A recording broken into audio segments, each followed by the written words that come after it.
오늘은 지난번 스바냐 1장 1절부터 13절을 제가 이렇게 말씀을 드린 적이 있습니다. 수요일 날 박형님이 벼랑간 못 오시게 되면서 벼랑간 준비하게 되면서 평상시에 이 소선지서를 한 번쯤 나눴으면 좋겠다라는 생각을 갖고 있던 것을 그날 부랴부랴 이제 아침부터 준비하면서 스바냐 1장부터 준비한 적이 있습니다. 그래서 이번에도 어떤 말씀을 주님이 주실까 하고 생각을 참 하는데 특별히 스바냐를 통해서도 계속 하고 싶지만 비춰주질 않으셨어요. 그러다 목요일부터 벼랑가 확 보여주기 시작하시더라고요. 그래서 또 준비를 부랴부랴 하게 됐습니다만 우리는 이 스바냐를 지난번 수요일 날 말씀드렸는데 혹시 이 시대적 배경에 대해서 자세히 알고 싶으신 분들은 날짜를 제가 기억을 못하지만 찾아서 보시면 제가 이 스바냐 요시아가 종교 개혁을 할 때의 그 시대적 상황들을 잘 설명을 해드린 적이 있습니다. 오늘은 그것을 다 하면 진행이 또 어려움이 있기 때문에 간단하게 말씀을 드립니다만 잘 아시는 것처럼 스바냐는 요시아 시대의 선지자입니다. 그러니까 요시아가 종교 개혁을 할 수 있도록 가장 영향을 준 예레미야와 함께 두 선지자 중에 한 사람 스바냐인 것입니다. 그래서 요시아의 종교 개혁에 상당히 영향을 끼친 정말 종교 개혁을 할 수 있도록 독려한 그런 선지자 중에 하나입니다. 이 므낫세의 손자죠. 이 요시아는요. 근데 그 므낫세가 잘 아시는 것처럼 유다 왕 중에 가장 패악한, 가장 악한 왕으로 뽑히는 왕인데 그 아들, 그 므낫세가 죽고 아몬이 그 2년을 또 통치하는데 그 악한 왕을 그 궁중에서 부하들이 죽여요. 그리고 그 아들 요시아를 8살 때 왕으로 세웁니다. 너무 어리니까 이렇게 그냥 멋모르고 섬겼겠죠. 왕을 하다가 12년 후 8세의 왕으로 세워진 다음에 12년 후 그러니까 거의 20세죠. 20세 때부터 종교 개혁을 실시하기 시작합니다.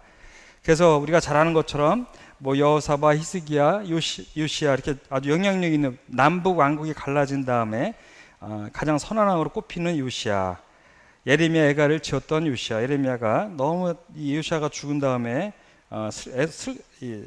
슬퍼했던 요시야 그 왕이 종교 개혁을 일으킬 수 있도록 독려한 그런 선지자 중에 한 사람 스바냐를 저희들이 오늘 보도록 하겠습니다. 우리 스바냐 1장을 보시면요, 스바냐 1장 제가 말세를 사는 우리에게 말씀하시는 하나님의 주제로 말씀 전할 건데요, 잘 아시는 것처럼 스바냐 우리 잠깐 1장을 우선 보시겠습니다. 1장 1절부터 보시면요, 이 스바냐는 히스기야의 현손이라고 나옵니다. 그래서 정확히 얘기하면 스바냐는 히스기야의 4대 손인 것 같아요. 그러면 요시아는 히스기야의 3대 손이에요. 그러니까 아저씨 관계죠, 왕하고. 그러니까 궁중을 자유롭게 왕래하지 않았을까. 그러면서 많은 대화를 나누었을 것 같아요. 그러면서 요시아가 하나님을 바라보게 했고 율법을 찾아서 율법대로 종교 계획을 할 수 있는 그런 정말 영향력을 행사하지 않았을까, 그런 영향을 주지 않았을까라는 이제 생각을 하게 됩니다. 다 지난번에 수요일날 말씀드렸던 부분이기 때문에 간단하게 제가 정리만 하도록 하겠습니다. 스바냐의 핵심 용어를 이렇게 주석들을 찾아보면 보복, 주의 날, 남은 자들 이런 뜻이 있다. 이 아주 핵심 용어들이 이렇습니다. 보복하시는 하나님, 또 주의 날, 여호와의 날이라고 하는 주의 날, 그래서 심판하시는 하나님, 또 남은 자들, 거룩한 자들 얘기하죠. 바벨론 포로 귀한 자들도 포함이 됩니다. 어쨌든 요시아가 종교 개혁하기 전에 기록한 것으로 보고 있습니다. 제가 그래서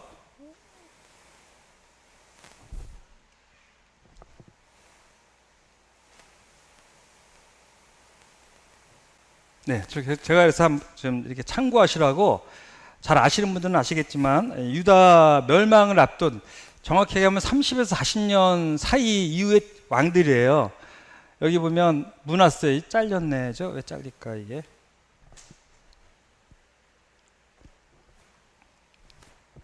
그냥 보시죠. 상관없습니다. 므낫세 유다 왕 중에 가장 악한 왕으로 불렸죠. 므낫세가 그래서 그다음에 15년에 그 아몬 왕이죠. 아몬 왕. 예, 아몬 왕이 2년을 통치하는데 신복에 의해서 죽임을 당해요. 악한 왕이어서 신하들이 죽인 것 같아요. 너무 악을 행하니까. 그래서 그 아들 요시아가 31년을 통치합니다.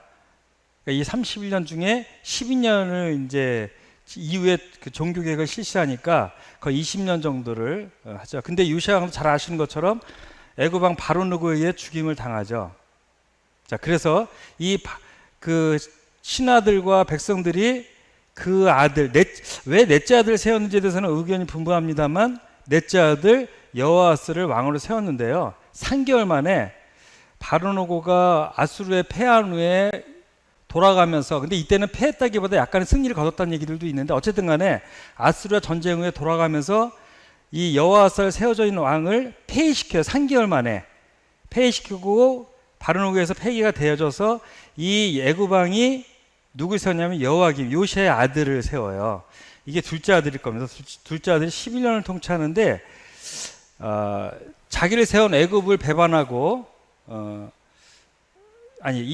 세웠는데 애굽 왕에서 세움을 받았는데 바벨론의 통치를 받게 되죠. 바벨론이 강해지니까. 근데 그가 바벨론을 다시 배반하고 애굽의 등을 돌리면서 폐위를 당해, 바벨론에 의해서. 이때부터 이제 우리가 잘 아는 다니엘서가 시작하는 다니엘이 이때 1차 포로 유수죠. 그러니까 이때부터 포로로 끌려가기 시작하죠. 바벨론을. 예. 어쨌든 자, 여호와김 때 이제 이 1차 포로 유수에서 바벨론 포로로 끌려가기 시작하는데, 자, 여호와김 11년 통치 바벨론의 폐위가 돼요. 근데 자, 그다음에 어쨌든 여호와김도 애굽 왕에 의해서 지어진 이름이고요. 자, 폐위가 되고 그의 아들 여호와긴이 이제 3개월 통치하다가 또 역시 바벨론을 끌려가요. 참 나라가 이제 망조가 보이죠. 우리 조선왕조 말년처럼 고종이 러시아 파천인가요? 그다음에 러시아에 붙었다가 일본에 붙었다가 끌려갔다가 보호받고 이런 어떤 주권을 행사하지 못하는 그런 말년의 모습하고 똑같은 이제 망조의 모습을 보이는데요.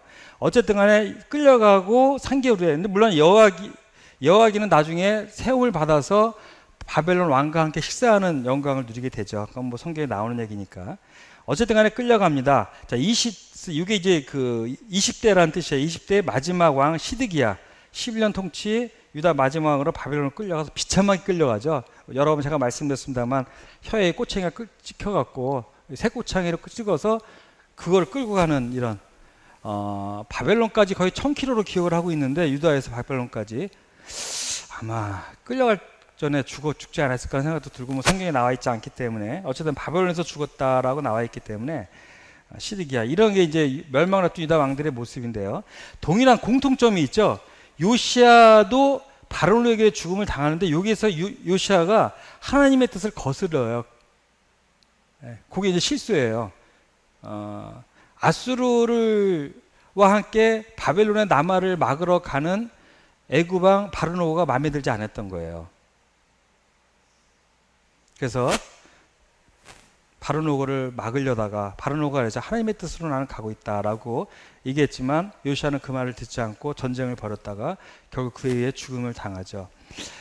이것이 이제 이 유다의 마지막에 이제 더 멸망을 치닫는 그런 일이 돼버리고 맙니다.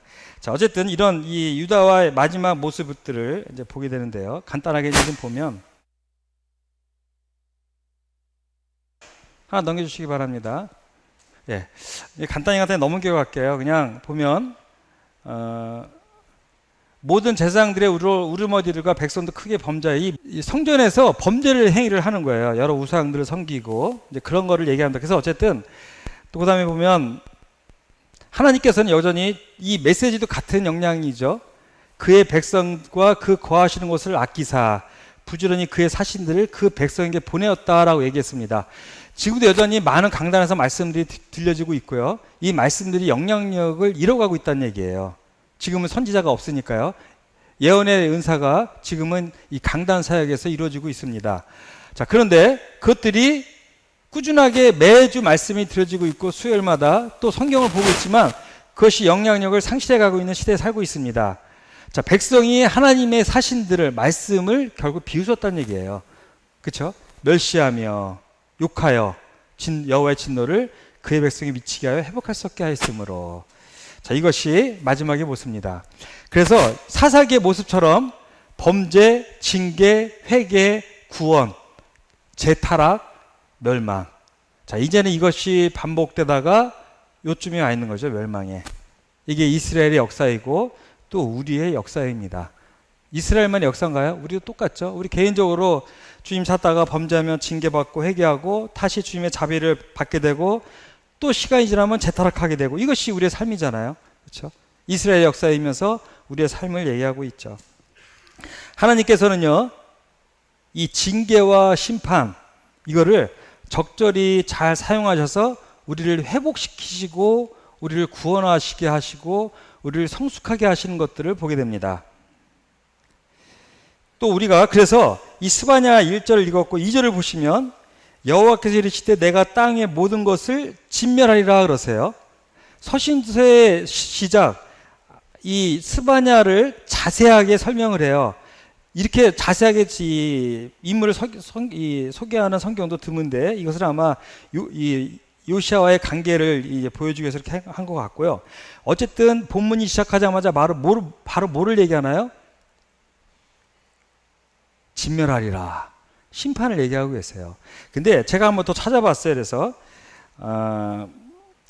이 선지서들 우리 박주영님께서도 이사야, 에레미야, 에스겔을 많이 읽어봐라 얘기하셨는데요. 선지서들 읽어보라 그랬는데 이사야, 요엘, 아모스, 오바댜, 미가 등등 말씀을 보시면 거의 징계부터 시작을 하세요. 내가 진멸하리라. 여호와의 날을 다루고 있는 것을 보게 됩니다. 정말 그래서 하나님께서는 이 방법을 효과적으로 사용하셨어요. 이스라엘 백성에 향해서. 사사기를 보시면 아시잖아요. 그냥 놔두면 갈 때까지 가니까. 그래서 결국은 그들을 고난 가운데 빠뜨리시죠. 어떤 방법으로 빠뜨리시나요? 외부 세력에 의해서 때로는. 그렇죠? 또 어떤 재난을 통해서 하시잖아요. 그래서 어쨌든 이 4절부터 보면 우상의 제사장들, 이건 이제 실제 우상의 제사장들이잖아요. 그리고 이스라엘 제사장들을 이제 멸절하신다고 하셨는데 우리 4절부터 한번 볼까요? 내가 유다와 예루살렘 모든 주민들 위해 손을 펴서 남아있는 바알을 그곳에 멸절하며 그 말임이란 이제 우상의 제사장들을 얘기하는데요. 이름과 및 그 제사장들을 아울러 진멸하며 이제 그래서 진멸할 것을. 근데 여기에 보면 뭐가 나오죠? 제사장들이 나와요. 아론의 후손들이에요. 그러나 이 제사장들을 멸절하시는데 그 이유를 뭐라 그랬죠? 여기 보면 역대하 28장에 보면 자, 다메섹 신들에게 제사에 이르되 아람 왕들의 신들이 그들을 도왔으니 나도 그 신에게 제사에 나를 돕게 하리라.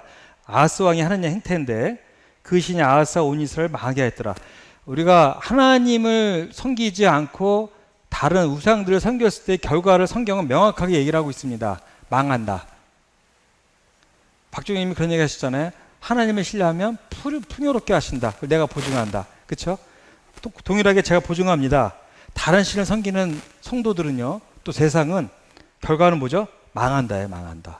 이거 꼭 기억하시기 바랍니다. 아주 핵심 용어예요. 오늘 말씀 중에 핵심 구절입니다. 우리는 망합니다.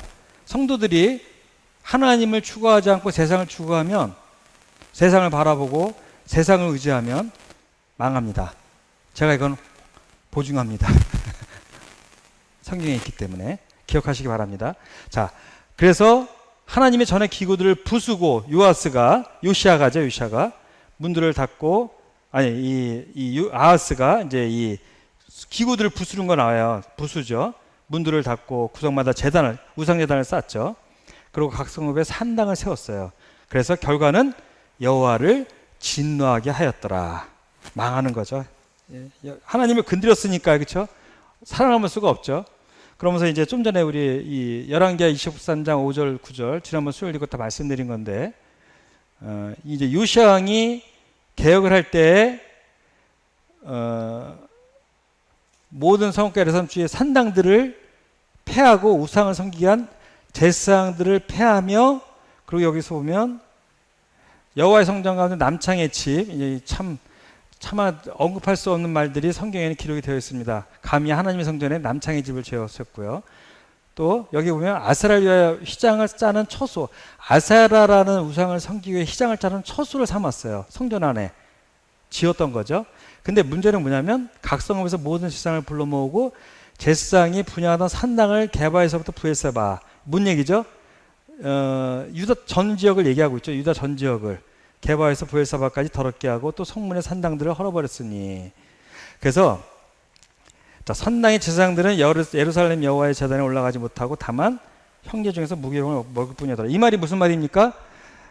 여호와의 제사장들은 성전에서만 제사를 드려야 되는데 그들이 1년에 3번 예루살렘에 있는 여호와의 성전에 방문하는 일이 번거로워지니까 각 성마다 산당을 짓고 거기서 이 아론의 후손들이 제사를 드렸던 거예요. 근데 요시야가 개혁을 할 때 하고 나서 뭐를 했죠? 그 각 산당에서 제사를 드리던 제사장들을 여호와 성전에서 제사를 못 드리게 하고 24 반열을 따라 순번을 쳐서 제사를 드리게 했잖아요. 1년에 그러니까 평생에 한 번도 이 분향에 참여 못하는 제사장도 있었다고 해요. 실제로 보면 너무나 많은 한 2만여 명이 있었다고 하는데 어쨌든 간에 그들의 그 기획을 박탈시켜버린 거예요. 박탈시켜버리고 대신 밥만 줬어요. 밥만. 먹고는 살아야 되겠으니까. 그러니까 예배답게 제사장으로서 하나님의 법에 순종하지 않은 제사장들은 폐위시켜버린 거예요. 왕을 폐위시키는 것처럼. 제사장의 일을 하지 못하도록 중단시켜버린 것입니다. 누가? 요시야 왕이. 네, 뭐 지난번에 했기 때문에 이 정도로 넘어가고요. 그래서 우리도 하나님의 제사장으로서 우리가 이 예배를 귀하게 여기고 가볍게 여기면 안 돼요.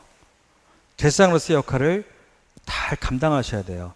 항상 말씀드리지만 특히 형제님들은 무슨 말씀으로 이 주님 앞에 예배를 드릴까 하는 고민을 최소한 토요일 저녁부터라도 하셔야 돼요. 주중에 그런 준비된 삶을 살다가 토요일날 저녁 때 특별히 말씀을 정하는 거죠. 어떤 말씀을 드릴까? 주중에 보았던 말씀들을 택하셔서 그 중에 하나를 주님이 인도하심 따라 선별하고 또 그러나 또 교회 와서도 바뀔 수도 있지만 어쨌든 그런 이제 과정들을 분명히 가지셔야 됩니다. 오늘 예배 때도 우리가 오늘 형님이 기도하셨잖아요. 신령과 진정으로 예배하는 자들 찾으셨다. 언제부터? 창시전부터. 이 교회를 준비하셨다는 얘기잖아요.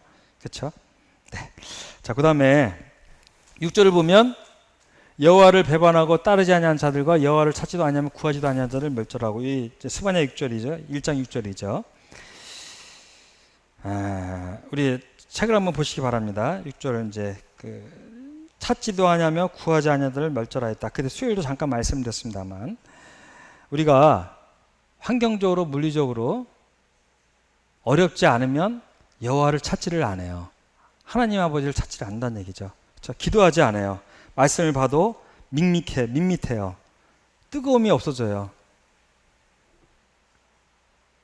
실제로 북왕국도 호세아 때 멸망을 당했지만 그들이 풍요로웠다 그러죠. 이것도 말씀드렸습니다만 어쨌든 나라도 역시 마찬가지죠. 이런 평안의 시절이 계속되면 통치자들이 타락하게 되고 또 정치하는 자들이 개인의 안위만 더 이 국가의 안위보다 개인의 안위에 더 시간을 더 자기의 마음을 갖다 붓습니다.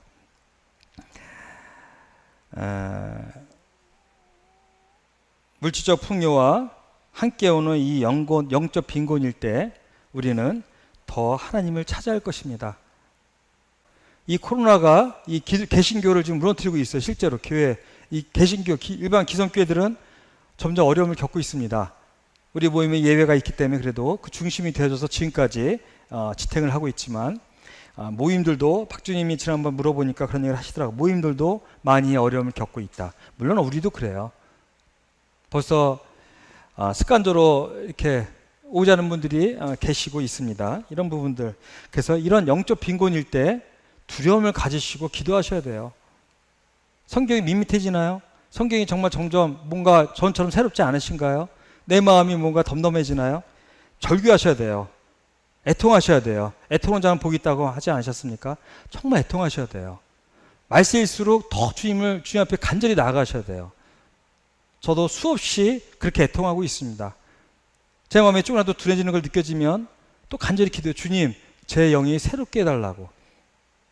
성령으로 충만케 하시고 말씀을 볼 때마다 그 말씀이 저의 삶을 풍요롭게 해달라고. 세상이 풍요를 주는 것이 아니라 말씀이 저를 풍요롭게 해달라고 간절하게 기도하는 날이 많아지고 있습니다. 네, 정말 그렇게 기도하셔야 돼요. 마지막 때는 사람들이 여호와를 찾지 않습니다. 왜죠? 풍요라지기고 세상의 즐거움에 빠지기 때문인 것입니다. 자, 우리가 8절부터 보시면요, 7절도 보시면 주 여호와 앞에서 잠잠할지어다. 이는 여호와의 날이 가까웠으므로 여호와께서 희생을 준비하고 그가 청할 자들을 구별했습니다. 자, 여호와의 날, 심판이 다가오면서 희생이 필요해요. 그게 누구였나요? 여기 나와 있죠. 유다예요, 유다. 그리고 누구를 청하나요? 이 희생을 징벌할 대상이 필요해요. 누구죠? 바벨론이죠. 바벨론. 하나님께서 선택하셨어요. 바벨론을 준비하셨습니다. 주님으로 옷 입지 아니하고 세상의 옷을 입은 자들, 이방인의 그런 행태를, 이방인의 그런 모습들을, 이방인이 추구하는 그런 모습들의 옷을 입은 자들을 하나님께서는 진멸하신다고 성경은 우리에게 말씀하고 있는 것입니다. 그리스도로 옷 입으셔야죠. 군인이 군복을 입을 때 군인다운 것처럼 그리스도인들이 그리스도로 옷 입을 때 그리스도인다운 것입니다. 그러나 이 당시의 모습들은요, 이 선지서들을 쭉 보시면 아버지가 자녀들에게 권위가 상실돼요. 왜죠? 아버지들이 음행하고 우상을 섬기니까 자녀들이 그 말씀에 권위에 순종하지를 않아요. 그러면서 자녀들도 며느리들도 결국에는 그 아버지가 부모가 하는 일들을 따라가는 모습들을 성경은 기록을 하고 있습니다. 왕도 백성들도 모두가 우상에 빠지는 모습들을 성경은 기록을 하고 있습니다. 이런 이방인의 옷을 입은 자들을 하나님께서는 징계하신다고 말씀하셨습니다. 그 다음에 징계의 대상을 보면요,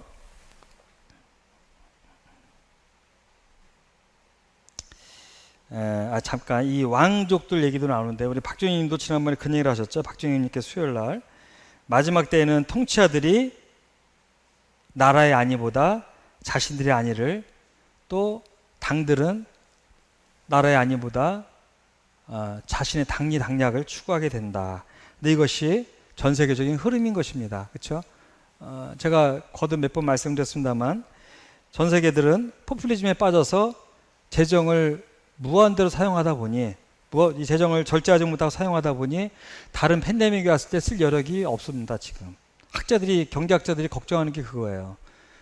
돈을, 새로운 팬데믹이 분명히 오는데 이때 과연 이것을 감당할 수 있는 나라들이 있을까? 전 세계는 2008년부터 계속 경제적 어려움을 겪고 있습니다. 그리고 정부들은 많은 빚에 허덕이고 있어요.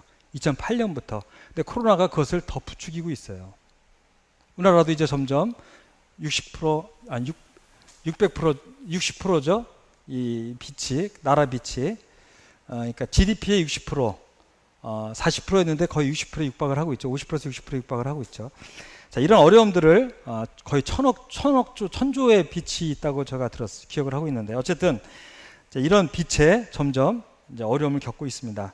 이런 것들이 뭐냐면 정말 나라를 생각하는 왕들보다는 자기의 정권을 이어가는데 급급한 것이 대한민국뿐만 아니라 전 세계의 흐름이에요.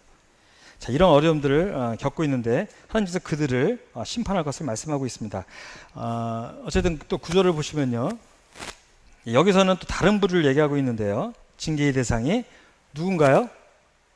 문턱을 뛰어넘어서 포악과 거짓을 자기 주인의 집에 채운 자들. 뭐죠? 부정한 통치자들에게 빌붙어서 기생하는 자들. 기생충이죠, 기생충. 대한민국 영화 기생충이 아카데미상을 받았는데 그 기생하는 자들, 그 이 땅에서의 영광만 바라보며 출세를 위해 하나님보다 세상의 명예만을 위해 타인의 고통보다는 자신을 위해 사는 자들입니다.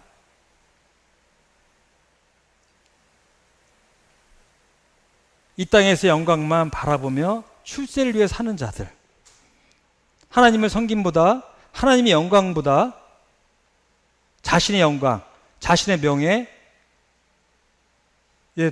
자신의 삶을 투자하는 자들입니다. 이런 자들이 자신의 힘으로 되어지지 않으니까 어디에 빌붙어요?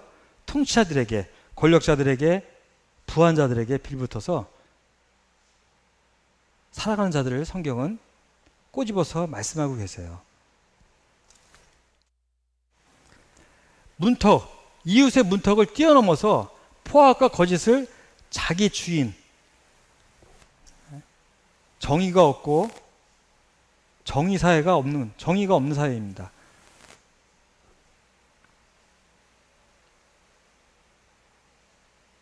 네. 10절을 읽어보시면요, 성경을 다시 보시겠습니다. 나 여호와가 말하노라. 그날의 어문에서는 부르짖는 소리가, 제2구역에서는 울음소리가, 작은 산들에서는 무너지는 소리가 나리로다. 막대서 주민들아, 너희는 슬피 울라. 가나안 백성이 다 패망하고 은을 거래한 자들이 끊어졌습니다.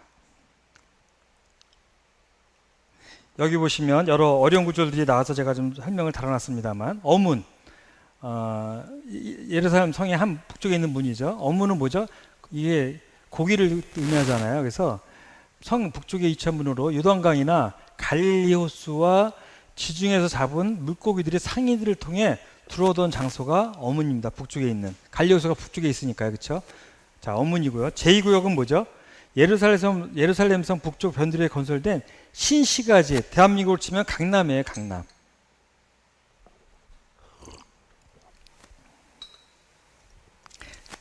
작은 산들은 뭔가요? 성전과 왕궁이 있는 모리아산과 혹은 시온산 같은 북쪽에 있는 언덕들과 동편의 멸망의 산, 솔로몬이 각종 우상 신전을 세웠던 자기 아내들을 위해서 그 멸망의 산이라고 불려졌잖아요. 지난번 읽어드렸습니다만, 이 당시에 작은 산들과 나무가 많으면 어김없이 뭐가 있었나요? 우상의 신전들이 있었어요. 하나님께서는요, 어문, 상업적으로 돈이 많은 곳, 그러니까 부한자들을 얘기하죠. 하나님보다는 두 주인을 섬길 수 없다고 하는 그 재물, 두 주인 중에 하나, 주님이냐 재물이냐, 재물을 추구하며 살아가는 자들. 바벨론에서 멸망이 이제 30년도 안 남았는데 그들은 아직도 모르고 열심히 여기서 상거래를 했을 것입니다. 그렇죠? 제2구역, 강남, 이북이 쳐내려오면 거의 회생불능으로 대한민국은 망한다고 그래요. 전쟁 후에 복귀가 어렵다고 그래요, 복구가. 이제 전쟁은 과거의 전쟁과 같지 않기 때문에, 뭐 6.25 때도 얼마나 모든 나라가 폐허가 됐잖아요. 그런 회복하기는 너무 어렵다고 그래요, 앞으로는요. 자, 그러나 이 제2구역, 신시가지에 사는 사람들은 자기들의 부가 영원할 것으로 여깁니다. 그렇죠? 작은 산들, 우리 안에 많은 우상들이 있죠. 하나님보다 더 기뻐하는 것들이 우리 안에 무궁무진합니다.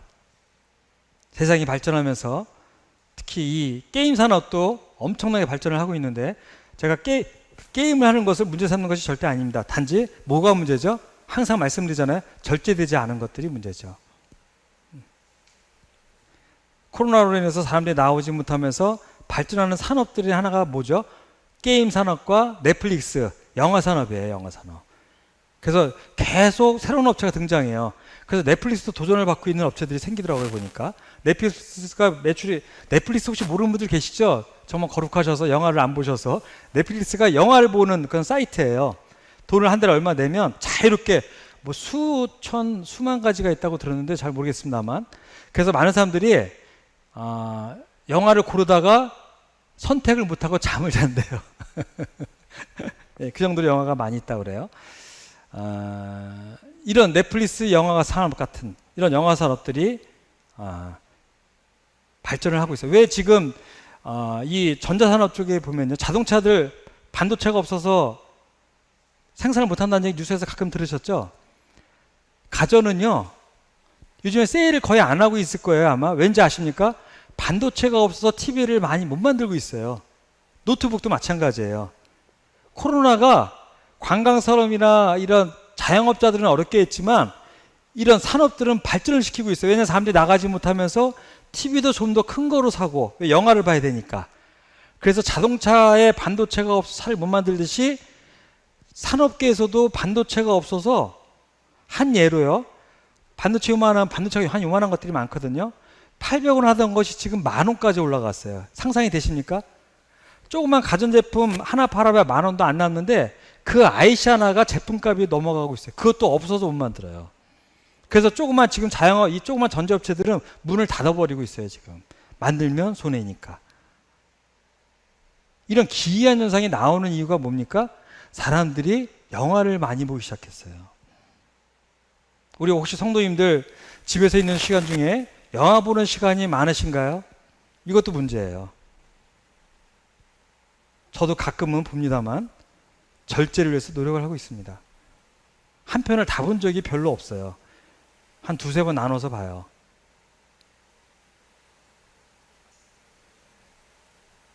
집에 있는 시간이 많아지면서 게임, 영화, 또 다른 오락들이 우리의 삶을 주장한다라면 성도들은 정말 큰 문제입니다. 제가 엊그제 친구를 만났는데 휴가 때 뭐 했니? 물어보니 집사람은 온라인 쇼핑을 주로 해서 에어컨을 싹 바꿨어. 너는 뭐 했는데? 나는 영화를 보면서 하루를 보내지. 이게 세상 사람들의 모습이에요. 성도가 아니에요. 이건 사람들이 이렇게 살아가요. 뭐 할 게 없잖아요. 그 사람 성경을 보겠습니까? 이 나이가 돼서 책을 볼까요? 눈이 아파서 못 봐요. 책도 많이 못 봐요. 자꾸 TV 앞에 가는 거예요. TV 앞으로. 혹시 저는 가정마다 알지 못하지만 한번 점검해 보시기 바라요. 내가 많은 시간들을 어디에 투자하고 있는가? 이게 마지막 때에. 작은 산들, 말종, 이 세상이 이스라엘 백성의 멸망이 다가오면 느는 것들은 공통적으로 뭐였죠? 우상이에요, 우상. 하나님보다 앞선 모든 것들이 우상이잖아요, 그렇죠? 내 삶에 이런 것들이 점점 많아지고 있지 않는가를 점검하셔야 돼요. 마지막 때 정말 점검하셔야 돼요. 성경으로 가는 시간보다 유익하지 않은 것들로 나가는 시간이 더 많지 않은가. 그럴 바에 나가서 산책을 하세요. 그냥 너무 뜨거우면 밤에는 꼭 나가세요. 이렇게. 제가 어느 친구하고 성경 공부를 하고 있는데 일찍 퇴근을 해요. 그럼 뭐하니? 아무래도 자꾸 다른 곳으로 가는 거예요. 그럼 퇴근해서 바로 집에 들어가지 말고 산책을 좀 해봐라. 좋은 이렇게 이 공원이 있다 그러길래 그늘도 좋고 산책을 하면서 한번 하루를 점검하고 하나님을 생각해봐라. 안 그럴지라도 산책은 네 몸과 마음을 건강하게 할 것이다. 어느 그 유튜브를 보니까 의사가 기억력이나 이 건망증, 치매 예방법에 산책 하루에 20-30분을 얘기하더라고요. 산책 자체가 뇌를 자극시켜요. 뇌를 쉬게 하고. 근데 많은 사람들이 산책하면서도 뭘 보면서 걷더라고요. 심각한 시대에 살고 있습니다. 어쨌든. 자, 우리 11절 볼까요? 막대스 주민들아, 좀 전에 읽어줬. 막대스 주민들아, 너희는 슬피 울라. 가나안 백성이 다 패망하고 그 은을 거래하는 자들이 끊어졌습니다. 자, 막대스 주민들은 뭐를 얘기하나요? 예루살렘성 남쪽에 있는 상업지역이에요. 역시 어문과 같은 상업지역이에요. 자, 가나안은 함의 후손을 얘기하지만 문맥을 보면 상인으로 번역하는 것이 맞습니다. 그래서 영어 성경은요, 상인으로 해석을 하고 있어요. 자, 뒷부분에 보면 은을 거래한 자들이 나오기 때문에 이것은 상인들을 보는 것이 맞습니다. 가나안인들, 상인으로 보는 것이 맞고요. 그래서 상업지역, 똑같이 돈을 추구하는 자들은 은을 거래한 자들이 끊어졌습니다. 재물은요, 환난에서 나를 건지지 못합니다. 우리 13절을 우리 안영진님께서 마이크가 있는데 한번 읽어주시겠습니까? 제일 가까우신데 12, 13절을 한번 큰 소리로 읽어주시기 바랍니다. 그때 내가 예루살렘에서 찌꺼기같이 가라앉아서 마음속에 스스로 이르기를 여호와께서는 복도 내리지 아니하시며 화도 내리지 아니하시리라 하는 자를 등불로 두루 찾아 벌하리니 그들의 재물이 노략되며 그들의 집이 황폐할 것이라. 그들이 집을 건축하나 거기에 살지 못하며 포도원을 가꾸나 그 포도주를 마시지 못하리라. 감사합니다. 자, 그러면 다시 한번 또 볼까요? 내용들이 여러 가지 어려운 구절들이 있는데 예루살렘에서 찌꺼기같이 가라앉아서란 표현이 나옵니다. 이건 뭐죠? 포도주가 담긴 통에 찌꺼기가 잔뜩 가라앉아 응고되어 있는 광경에서 유래된 표현이래요. 자, 히브리 원문으로 직역하면 그들의 찌꺼기 위에 응고된 자들, 이런 뜻으로 영어 성경에는 영적 침체에 빠진 자들, 제가 계속 강조하는 것입니다. 말세의 여러 풍족한 풍요 속에서 어려움이 없다 보니 또 때로는 반복되는 어려움으로써 이 매너리즘에 빠질 수도 있고요. 이런 영적 침체에 빠진 자들이라는 뜻으로 의어 곧 자신들의 재물 위해서 무사 아니라고 행락에 빠진 자들을 풍자적 표현으로 그들은 이런 결과를 낳았다라고 이제 이 주석에 있는 내용들을 제가 좀 참조를 했는데요. 자신들의 재물 위해서 무사 아니라고 행락에 빠진 자들의 풍자적 표현이라고 성경을 얘기했는데요. 이런 자들이 다시 본문으로 돌아가면요, 자신을 합리화합니다. 뭐라고 하냐면요, 12절에 여호와께서는 복도 내리지 아니하시며 화도 내리지 아니하시리라 하는 자를 등불로 두루 찾아. 하나님께서 구석구석을 마치 유대인들이 유월절이 다가오면 등불로 구석구석 곰팡이 같은 것들 누룩을 찾아 헤매는 것처럼 구석구석 찾아서 이런 자들을 벌하신다라고 말씀하십니다. 자, 13절에 뭐라 했죠? 그들의 재물이 노락되며 그들의 집이 황폐할 것이라. 집을 건축하나 거기에 살지 못하며 포도원을 가꾸나 그 포도주를 마시지 못하리라. 제가 아까 초반에 말씀드렸잖아요. 멸망이에요, 멸망. 자기를 도와줄 줄 알고 찾았던 신들, 자기를 기쁘게 해줄 줄 알고 자기를 마음을 풍요롭게 해줄 줄 알고 찾았던 많은 세상의 즐거움들이 결국 내 영에 더 나아가서 가정을, 더 나아가서 내 사업, 내 직장, 내 삶을 멸망시켜 갈 것입니다. 점점 메말라가게 해요. 점점 곰핍하게 피폐해지게 만들어요. 이것이 성경적 하나님의 말씀인 것입니다. 안 그럴까요? 가만히 생각해 보세요. 세상을 추구하면서 탄탄하고 행복한 가정들이 있던가요? 근데 이때 이들이 합리화시키는 것이 무엇입니까? 여호와께서는 복도 내리지 아니하시고 화도 내리지 아니하셔. 봐봐, 부한 자들이 다 잘 살고 있잖아. 행복하게 사는 것 같잖아. 그 속을 들어가면 행복하지 않은데도.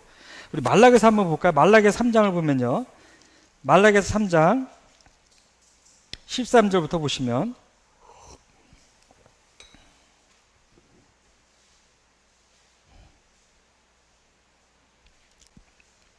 말라기서 3장 13절 보시면 여호와가 이르노라 너희가 완악한 말로 나를 대적하고도 이르기를 우리가 무슨 말로 주를 대적하나이까 하는도다. 14절 이는 너희가 말하기를 하나님이 섬기는 것이 헛되니 만군의 여호와 앞에서 그 명령을 지키며 슬프게 행하는 것이 무엇이 유익하리요. 지금 우리는 교만한 자가 복되다하며 악을 행하는 자가 번성하며 하나님을 사랑하는 자가 화를 면한다 하노라 함이라. 하나님을 시험하는 게 무엇입니까? 내가 이렇게 살면 하나님 나를 벌하실까 안 하실까 시험한다는 얘기예요. 정말 무서운 짓을 하죠. 이렇게 해도 하나님 놔두시네, 저렇게 해도 놔두시네. 그러면서 한 발자 한 발자 세상으로 나아가는 것을 얘기하고 있습니다. 그러면서 14절은 또 어떻게 얘기하고 있죠? 하나님을 섬기는 것이 헛되니 만군의 여호와 앞에서 그 명령을 지키며 슬프게 행하는 것이 무엇이, 금식하고 기도하는 것이 무엇이 유익하냐라고 성경은 우리에게 얘기를 하고 있습니다. 말세 때 말라기는 뭐죠? 말라기 이후에 400년의 공백, 마지막 선지자잖아요. 요한, 세례 요한이 나타나기까지 마지막 말라기를 통해서 하나님께서 마지막을 얘기하고 계십니다. 이스라엘에 이제 암흑기가 찾아와요. 물론 마카비라는 사람이 나타나서 혁명을 일으켜서 나라를 한 100년 정도 독립국가를 세우지만 어쨌든 성경은 이제 이후에 선지자가 세례요한부터까지 없습니다. 400년의 공백 기간인데요. 마지막 때 그들에게 하는 말이 그거예요. 우리 예레미야 3장을 한번 보실까요? 예레미야 15장입니다. 여기 손을 집으시기 바랍니다. 또 돌아올 거니까요. 예레미야 15장을 보시면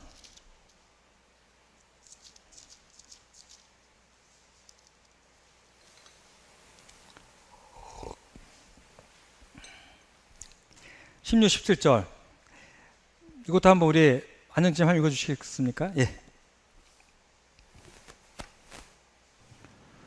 만군의 하나님 여호와시여, 나는 주의 이름으로 일컬음을 받는 자라. 내가 주의 말씀을 얻어 먹었사오니 주의 말씀은 내게 기쁨과 내 마음의 즐거움이오나 내가 기뻐하는 자의 모임 가운데 앉지 아니하며 즐거워하지도 아니하고 주의 손에 붙들려 홀로 앉아싸우니 이는 주께서 분노로 내게 채우셨음이니이다.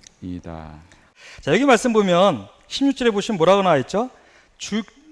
만군의 하나님 여호와시여, 나는 주의 이름으로 일컬음을 받는 자라. 자, 주의 일컬음을 받는 자라. 그러니까 주님이 그를 선자로 세우셨다는 얘기죠. 내가 주의 말씀을 얻어먹었사오니 주의 말씀은 내게 기쁨과 내 마음의 즐거움이오나 내가 기뻐하는 자의 모임 가운데 앉지 아니하며 즐거워하지도 아니하고. 이게 무슨 얘기입니까? 향락에 빠진 자들 가운데 앉지 않았다는 거예요.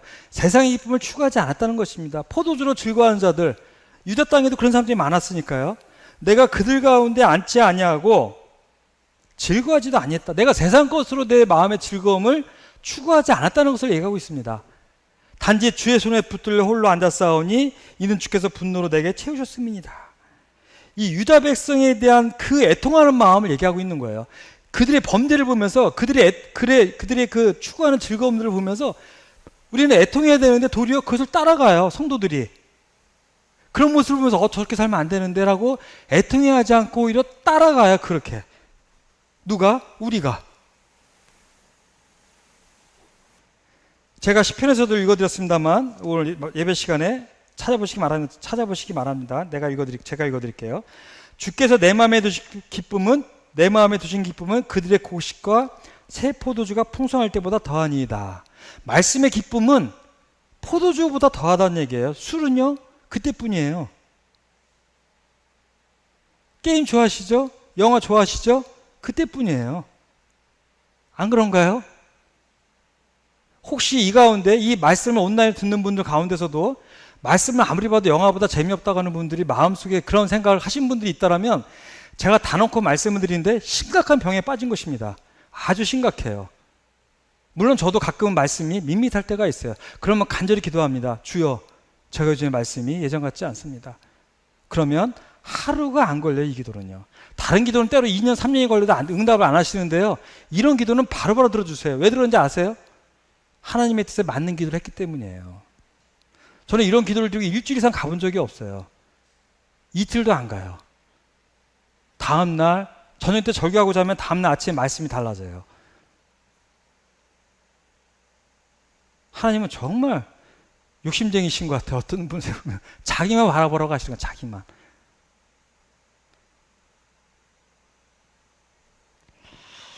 자꾸 이 말씀에서 기쁨을 얻으시고 영적인 일에서 기쁨을 얻으셔야지, 이 마지막 때에 자꾸 다른 것으로 내 마음을 채우려고 하시다 보면 이게 하루 이틀 가다 보면 병적으로 병이 걸려요. 이게 나도 모르게 적은 누룩이 온 동에 퍼지는 것을 알지 못하느냐? 적은 누룩이 한 걸음 한 걸음 조금씩 날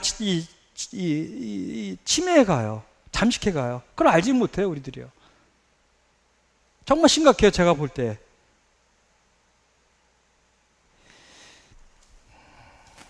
근데 결론을 제가 드리면 오늘 결론은 이겁니다.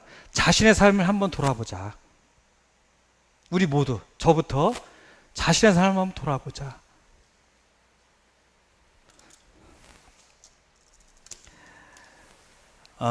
말라기 3장 16절을 다시 한번 보시겠습니다. 3장 16절. 말라기서 3장 16절을 보시면요,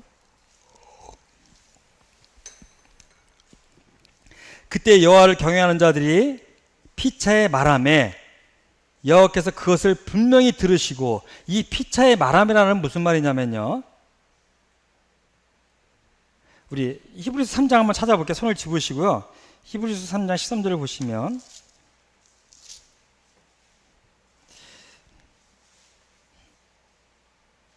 자,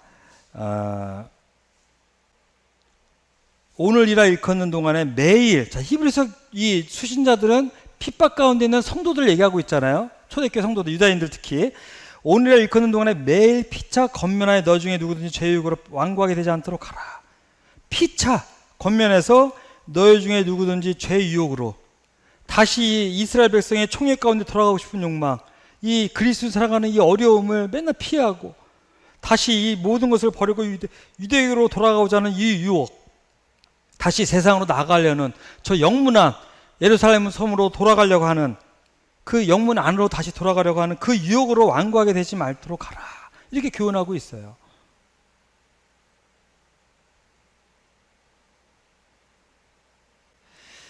네, 다시 말라기에서 돌아가면요.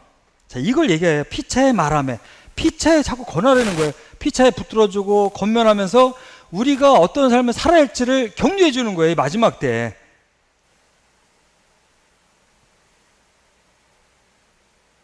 여호와께서 그것을 분명히 들으시겠대요. 우리가 피차 권면한 것들을 분명히 들으시겠다는 거예요. 들으시고 여호와를 의지하 경외하는 자와 그 이름을 존중히 여기는 자를 위하여 여호와 앞에 있는 기념책에 기록하셨는데, 이거는 생명책하고 다르게 보시는 게 맞는 것 같아요. 저도 아무리 이 생명책보다는요, 무엇을 얘기하냐면요, 기록하신다는 것으로 보는 것이 더 맞는 것 같습니다. 기록한다. 나의 삶을 그 들은 것들을 다 기록하셔서 그리스도의 심판대 앞에서 그것을 우리 앞에서 읽어주실 것입니다. 너는 이렇게 권면하고 이렇게 피차 아니하며 하나님 나를 존중히 여기고 나를 경외했지. 또 B라는 성도에게는 너는 나를 경외하고 존중히 여긴 것이 아니라 나를 점점 멀리하면서 뭐를 찾아갔어요? 세상 것에 취해 살았지. 백보자 심판은 제가 얘기하지 않겠습니다. 그렇죠? 그래서 분명하게 말씀을 드립니다만 코로나는 없어지지 않을 것 같아요. 그래서 이 없어지지 않을 코로나 시대에 우리는 어떻게 살아야 할까? 나가는 것도 자유롭지 않고 재택근무도 많아지고 이런 시대에 우리는 어떻게 살아야 할까? 좀 더 연구하고 주님의 지혜를 구하고, 그리고 내 삶을 돌아보면서 말씀에 있는 망할 자인지 칭찬받을 자인지를 깊이 고민해보는 그런 우리가 모두가 되어지기를 바랍니다. 감사합니다.